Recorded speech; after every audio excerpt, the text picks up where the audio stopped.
Este é o programa Pensamento em Marcha. Estamos, mais uma vez, aqui com vocês para fazer discussão de temas econômicos, de temas políticos, buscando, dentro de um espaço de tempo bem reduzido, tratar de questões fundamentais para que nós possamos compreender o momento em que nos encontramos. A análise da conjuntura econômica, política, assim como de temas sociológicos, de temas econômicos e de temas filosóficos, é parte daquilo que nós nos propomos no programa Pensamento em Marcha. Neste programa Pensamento em Marcha, nós vamos tratar da relação entre neoliberalismo e autoritarismo. O Brasil passa por um processo muito radical nesses últimos 4 anos. Esse processo de modificação institucional, esse processo de negação, inclusive, das instituições democráticas no país, estão dentro de um determinado contexto econômico. Esse contexto econômico é o que nós chamamos de neoliberalismo. Neoliberalismo e autoritarismo estão entrelaçados. E neste programa Pensamento em Marcha, nós convidamos vocês a fazerem um acompanhamento de uma série de questões que nós vamos abordar e que nós queremos, de algum modo, deixar como capacidade de compreensão deste momento tão sofrível e tão complicado da história brasileira. Este é o programa Pensamento em Marcha e este é o canal Pororoca Cabana.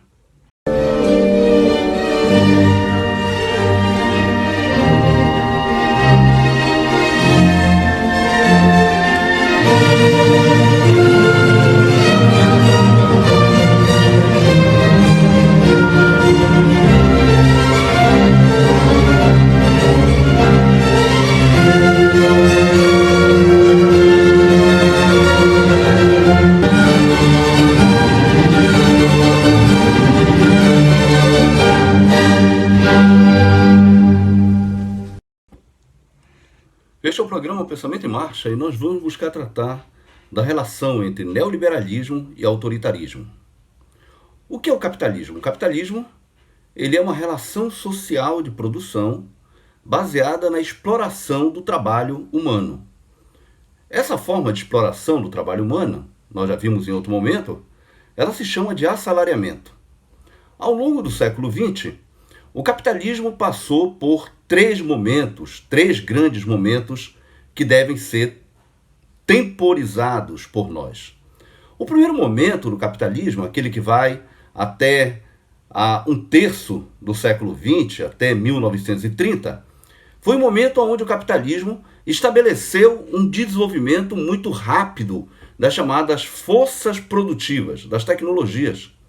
Esse desenvolvimento das forças produtivas, das tecnologias, também foi marcado por um processo acelerado de exploração dos trabalhadores em alguns pontos importantes do planeta. Em particular, na Europa e nos Estados Unidos, mas também em alguns pontos da periferia do capitalismo, como é o caso do Japão, nós tivemos um processo de expansão do capitalismo muito acelerado até a década de 30. Essa expansão do capitalismo até a década de 30 foi marcado por aquilo que nós chamamos de taylorização. O que é a taylorização? Ela é um mecanismo onde a organização do trabalho passa por processos parcelares, onde os trabalhadores são controlados em uma linha de produção, tal como é possível ver no filme do Charlie Chaplin. Esse capitalismo, que se expande muito fortemente até um terço do século XX, ele entra em uma grande crise. É importante lembrar que a Primeira Guerra Mundial, que se deu entre 1914 e 1917, já tinha sido um momento importante dessa crise do capitalismo. O fundamento é que a Primeira Guerra Mundial ela se dá com base numa disputa por que país ou que potência hegemônica controla o capitalismo. Naquela altura, até 1914, era o Império Britânico, era a Inglaterra, que controlava o capitalismo.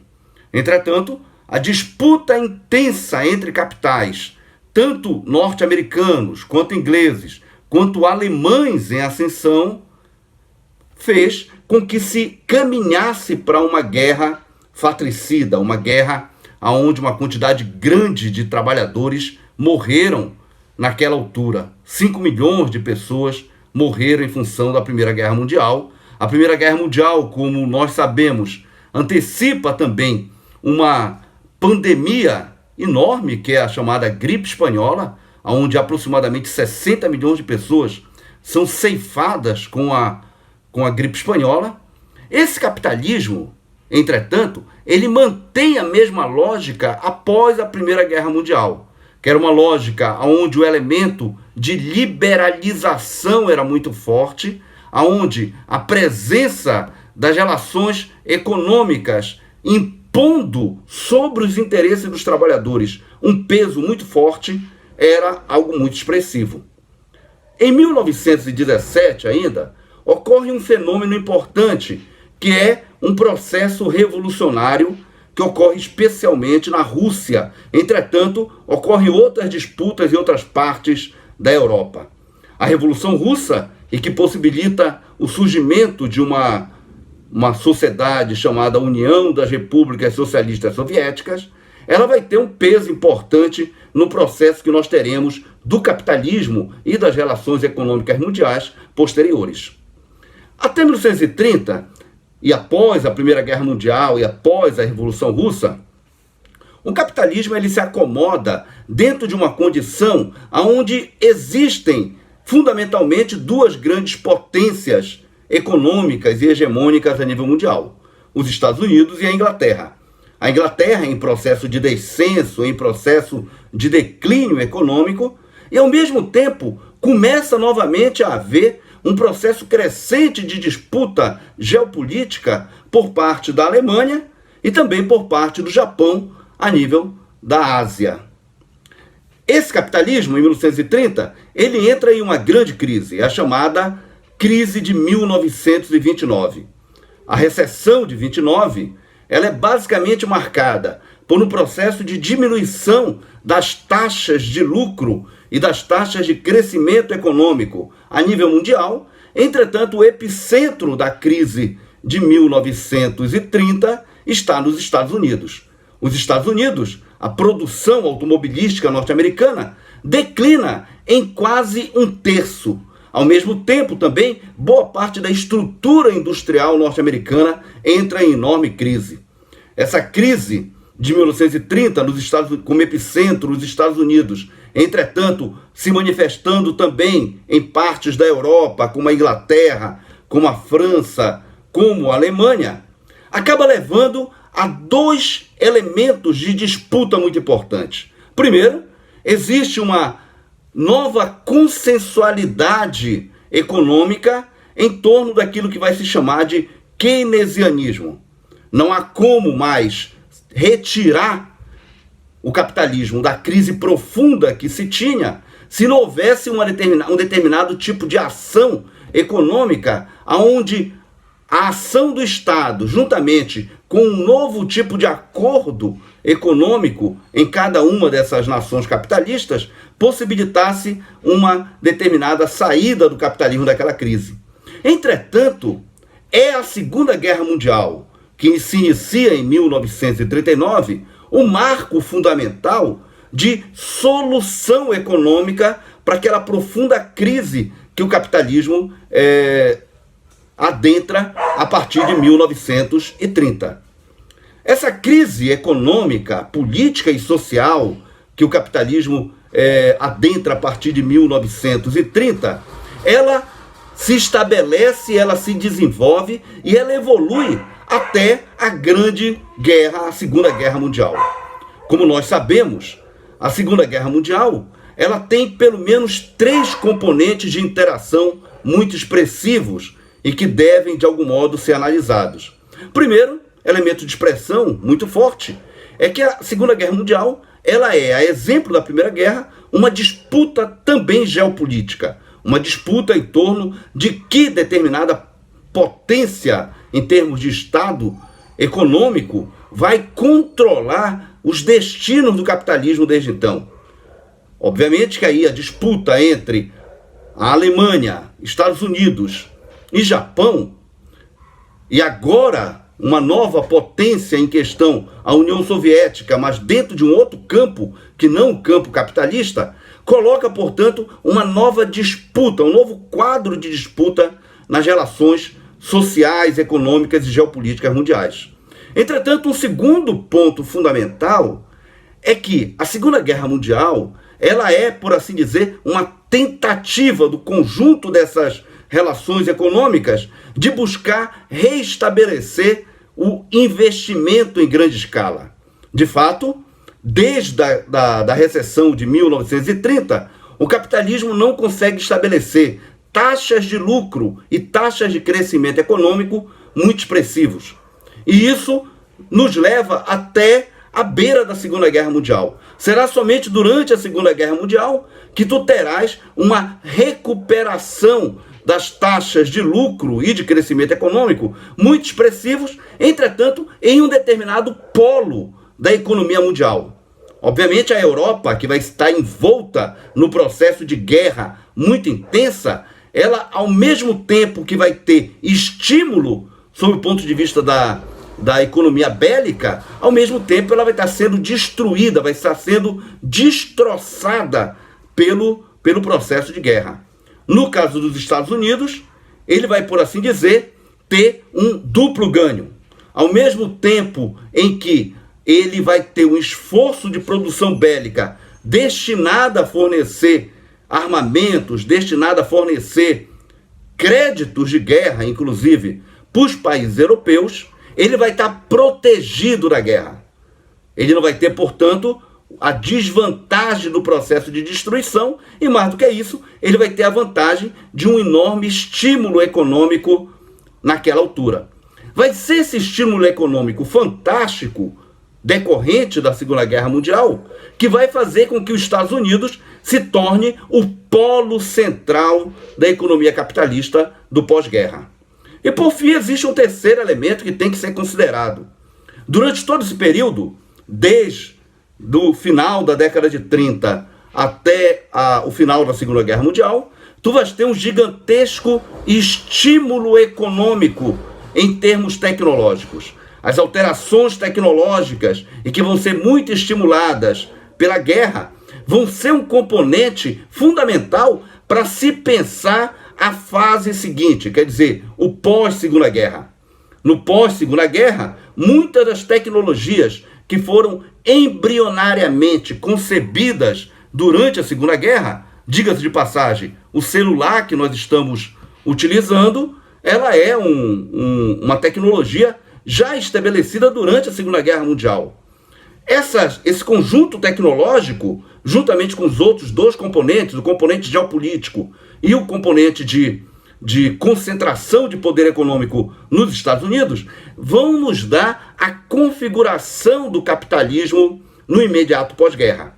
É claro que se soma a isso um quarto fator que é muito importante, que é o fator da existência de uma potência econômica e social não necessariamente identificada com o capitalismo, que era a antiga União das Repúblicas Socialistas Soviéticas, e soma-se a isso um grande processo de disputa social, que nós chamamos de luta de classes, dentro de cada uma dessas nações que emergiram da Segunda Guerra Mundial, inclusive das chamadas nações periféricas, como é o caso do Brasil. No próximo bloco, nós vamos tratar um pouco desse segundo momento de desenvolvimento do capitalismo, que é esse momento do desenvolvimento do capitalismo após a Segunda Guerra Mundial, e, finalmente, chegarmos ao neoliberalismo e à interação do neoliberalismo com o autoritarismo, que é essa fase que nós nos encontramos agora. Este é o Pensamento em Marcha e nós estamos no canal Pororoca Cabana.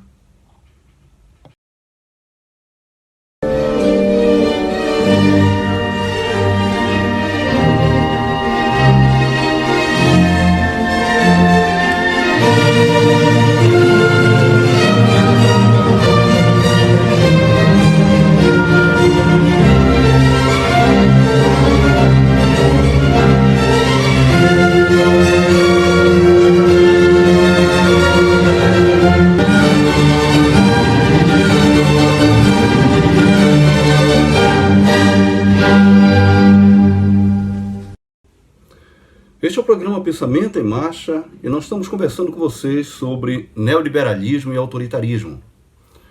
O capitalismo do pós-guerra, ele é denominado por Eric Hobsbawm de Era de Ouro do Capitalismo. Nós já vimos que essa Era de Ouro do Capitalismo, ela é resultado de uma era de catástrofe, um conjunto de guerras mundiais, a Primeira e a Segunda Guerra Mundial, que estabelecem elementos de desastres sociais e desastres ambientais e econômicos gigantescos durante todo esse período que vai entre 1914 até 1945. Essa era de ouro que emerge dessa era de catástrofe, ela é caracterizada por 5 aspectos muito fundamentais. O primeiro aspecto fundamental é que o capitalismo, para que ele não perca os dedos, ele necessita ceder os anéis. Os anéis que são cedidos são justamente alguns anéis para o conjunto das classes trabalhadoras, mas principalmente para o conjunto das classes trabalhadoras dos chamados países centrais. Os trabalhadores dos países periféricos, como nós vamos poder tocar rapidamente, quando do tratamento do neoliberalismo, os trabalhadores dos países periféricos pouco viram desses ceder de anéis do capitalismo. O capitalismo, ele cedeu os anéis, os capitalistas cederam os anéis, principalmente nos países centrais, frente a uma força que era a força da luta de classes, a força dos sindicatos organizados, a força, inclusive, da presença de uma potência econômica e social que não era capitalista naquela altura e que acabava servindo como um elemento importante de atração para as lutas dos trabalhadores a nível mundial. Essa característica do capitalismo, ao ceder os anéis, leva a um ponto fundamental e central nessa análise, que é os elementos de acordo e contratação que é feito entre trabalhadores e empresários durante esse período. Diversos autores vão chamar esse processo de contratação de Fordismo, sob o ponto de vista de que acordos firmados sobre os aspectos de sindicatos, sobre os aspectos de acordos coletivos de trabalhadores, possibilitavam, a partir desse conjunto de acordos, ganhos salariais para os trabalhadores dos países centrais. Uma terceira característica importante desse capitalismo do pós-guerra diz respeito ao grau de regulação econômica e social que o Estado capitalista irá estabelecer a partir de então. Esse conjunto de elementos de regulação econômica e social, diversos autores vão chamar de regulação macroeconômica keynesiana. Basicamente, uma intervenção do Estado sob o ponto de vista dos aspectos de gestão do sistema de crédito, de intervenção do Estado sob o ponto de vista de gestão das relações de regulação salarial, de intervenção do Estado sob o ponto de vista de investimentos ou de alocação de investimentos produtivos em uma série de áreas.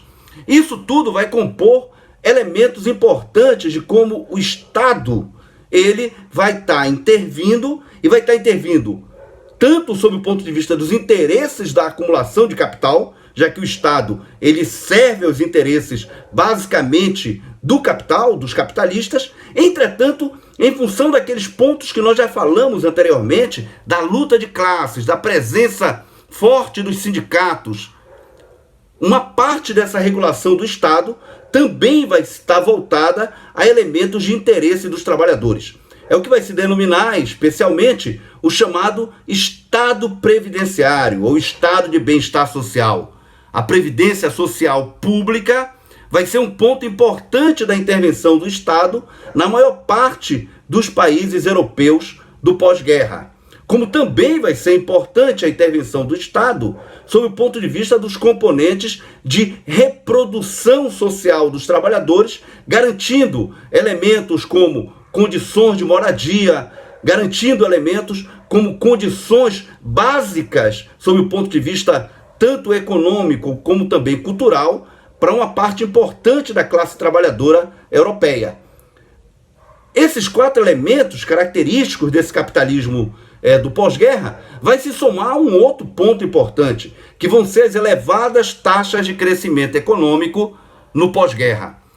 Entre 1945 e 1975, as taxas de crescimento econômico na maior parte dos países centrais do capitalismo, dos chamados países da OCDE, da Organização para a Cooperação e Desenvolvimento Econômico, vai ser uma taxa de crescimento média em torno de 5%.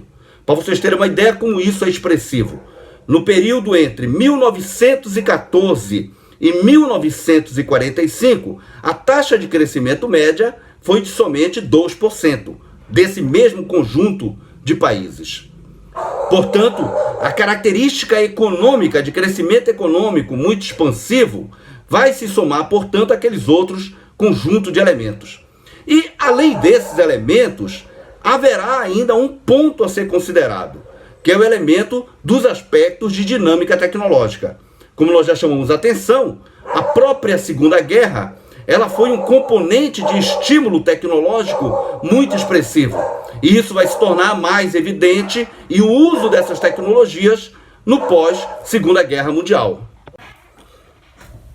Essas características do capitalismo do pós-guerra, dessa era de ouro do capitalismo, ela tem que ser bem colocada como sendo as características do capitalismo central, ou seja, daquele conjunto de países que se convencionou chamar de países centrais do capitalismo. A gente está falando dos Estados Unidos, da Europa, de alguns países da Europa e de alguns países asiáticos, no caso em particular do Japão. Entretanto, soma-se a esses elementos característicos a uma modificação fundamental do capitalismo do pós-guerra, que foi a abrangência do capitalismo. Observem que já no século XIX, o Marx chamava atenção lá no Manifesto Comunista que o capitalismo ele seria desde sempre um sistema de economia mundial.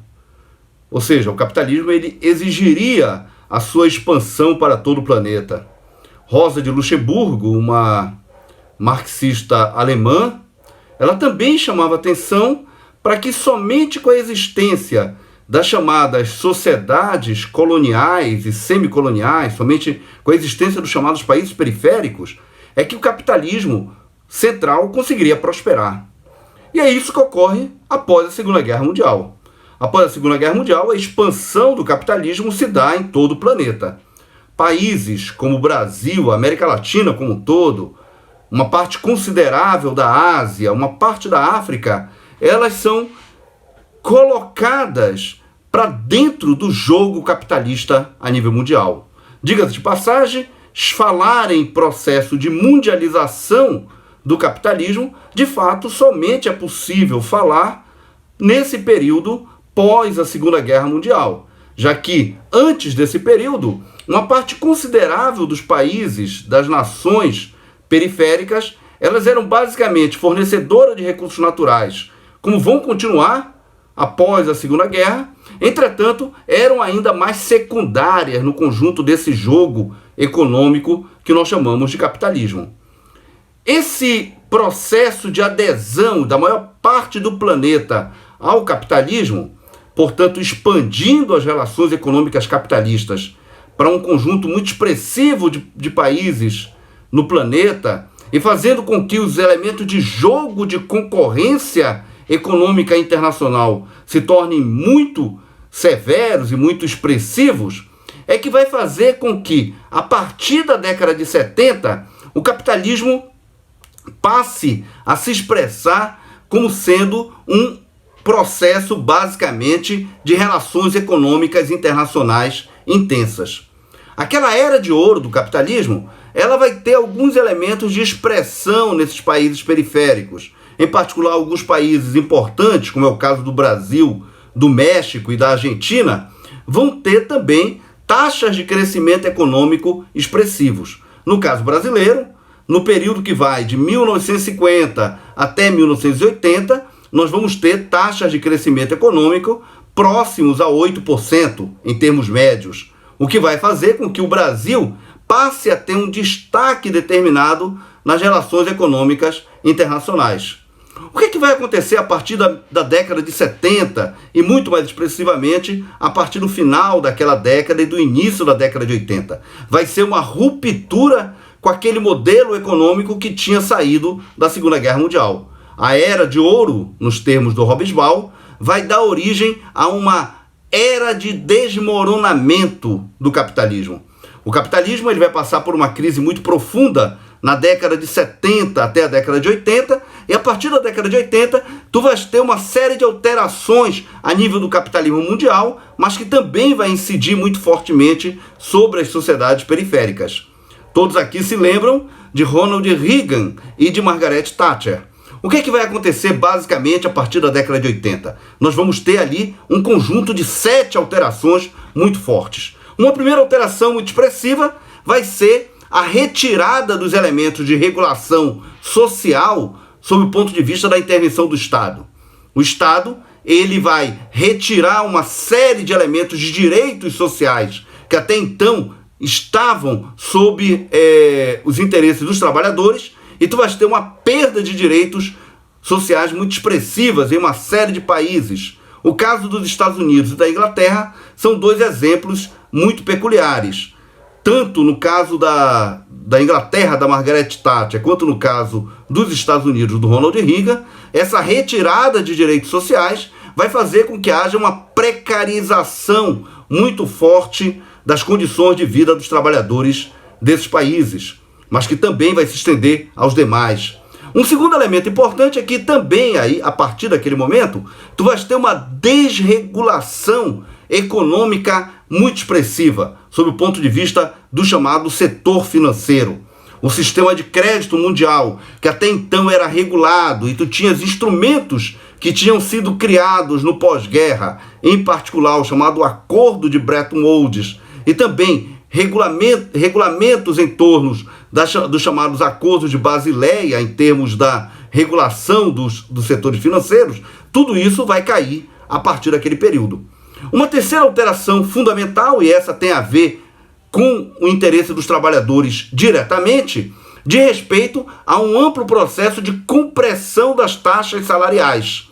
Os salários dos trabalhadores que até durante o período da chamada Era de Ouro tinha tido elementos de crescimento e uma parte da produtividade tinha sido transferida para os salários dos trabalhadores, a partir daquele momento vai deixar de ter. Essa compressão salarial, ela também vai estar de acordo com uma expansão muito expressiva do desemprego, da desocupação, na maior parte dos países do capitalismo.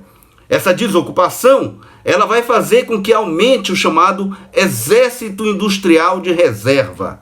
Esse aumento do exército industrial de reserva, ou seja, daquela população que não consegue se ocupar, por mais que queira colocar em o seu emprego. Essa expansão da superpopulação relativa, dessa massa de trabalhadores que buscam ocupação, entretanto não encontram no mercado de trabalho, ela se relaciona também a um processo intenso de reestruturação produtiva das empresas.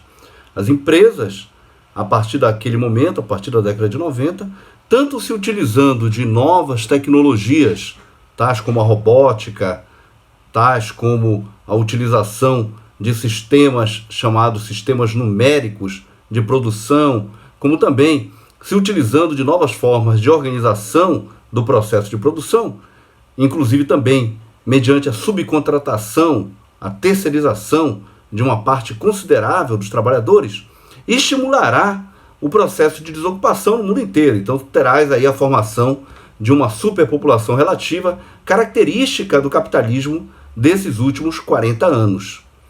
Um quinto ponto importante das modificações que nós vamos ter, característicos a partir daquele momento, vai ser justamente as alterações tecnológicas nos chamados sistemas de comunicação. A utilização da internet, juntamente com a utilização de uma série de aplicativos e de novos meios de comunicação social, levarão a alterações profundas dentro de um campo importante do processo de produção capitalista, que é a produção de serviços. Essa produção de serviços, crescentemente, a partir daquele momento, será uma produção de serviços acoplada a isso que nós vamos chamar de plataformas tecnológicas. Uma sexta alteração importante e central vai ser as modificações em termos dos chamados países periféricos. A nova lógica da geopolítica econômica mundial, a partir desse longo período que nós vamos chamar de neoliberalismo, de respeito a uma alteração nas condições econômicas em termos do aspecto industrial de boa parte dos chamados países periféricos. Essas economias, elas vão passar por um processo intenso de reprimarização econômica. A perda do poder industrial ou da capacidade industrial dessas sociedades, o caso da economia brasileira é um exemplo típico desse, fará com que essas economias passem a ter um modelo econômico muito parecido com aquele que tu tinhas durante a chamada dependência colonial, ou seja, modelos econômicos baseados estruturalmente na produção primária exportadora, tanto sob o ponto de vista do agronegócio, quanto sob o ponto de vista da produção mineral. Essa reprimarização econômica de uma série de economias, entre elas a brasileira, criará condições muito próprias de como essas sociedades tratarão aquilo que nós chamamos de regimes políticos em cada uma delas. E aí nós entramos justamente num dos pontos fundamentais. O neoliberalismo, e essa seria uma sétima característica importante da dinâmica neoliberal, o neoliberalismo ele não convive bem com regimes democráticos. O neoliberalismo ele acaba exigindo tanto processos de autoritarismo presentes em uma série de países e que, por assim dizer, estabelece uma perda de direitos crescentes sob o ponto de vista das condições de vida dos trabalhadores, isso na maior parte dos países, como também o neoliberalismo acaba sequestrando direitos básicos e estabelecendo o uso de uma série de instituições somente para aqueles interesses do capital. O que é que vai acontecer basicamente nos últimos 10 anos a nível mundial, e isso não é somente uma situação propriamente brasileira. A nível mundial, nos últimos 10 anos, a capacidade democrática ou de exercício das relações democráticas na maior parte dos países no planeta vai descer, vai diminuir bastante. No caso brasileiro, nos últimos 5 anos, tu vais ter uma redução dos elementos institucionais sob o ponto de vista das expressões democráticas na maior parte desse período, nesses anos que vem desde o golpe de 2016. O golpe de 2016, que hoje nós sabemos foi um golpe militar, mas também um golpe parlamentar, com a participação do judiciário e com a participação da burguesia financeira brasileira, esse golpe ele é um exemplo de como o neoliberalismo busca se utilizar do enfraquecimento das instituições para impor determinados tipos de padrões econômicos muito mais precarizantes das condições de vida dos trabalhadores brasileiros e também mundiais. Vale também notar, por último, que essa relação entre neoliberalismo e autoritarismo, que hoje nós vivenciamos de uma forma muito expressiva no Brasil, está muito interligado à nova ordem geopolítica mundial. A perda de poder, sob o ponto de vista geopolítico, do hegemon norte-americano, ou seja, a grande potência que é os Estados Unidos, sob o ponto de vista das relações de poder econômico imperialista que ele detém, ele perde poder, principalmente nos últimos 15 anos, e frente também à ascensão das relações de poder econômico e social de outras 2 ou 3 potências econômicas expressivas, que é o caso da China, da Rússia e da Alemanha, faz com que os Estados Unidos passe novamente a intervir de uma forma muito expressiva em sociedades como a sociedade brasileira. O golpe de Estado de 2016, ele é, portanto, função das características próprias do neoliberalismo e da sua relação com o autoritarismo, e que exige a retirada de direitos de trabalhadores, inclusive também a perda da capacidade da organização institucional, como também é fruto da intervenção específica dos Estados Unidos nos interesses brasileiros. Portanto, neoliberalismo, autoritarismo e a intervenção do poder imperial norte-americano, eles estão intimamente interligados nesse novo quadro conjuntural brasileiro. A ruptura desse quadro conjuntural, sob o ponto de vista dos interesses da sociedade brasileira, sob o ponto de vista dos aspectos de cidadania do povo brasileiro, marca a necessidade da organização de amplos movimentos de rua que possibilite novamente estabelecer as instituições democráticas, mas principalmente estabelecer os direitos dos trabalhadores como ponto fundamental.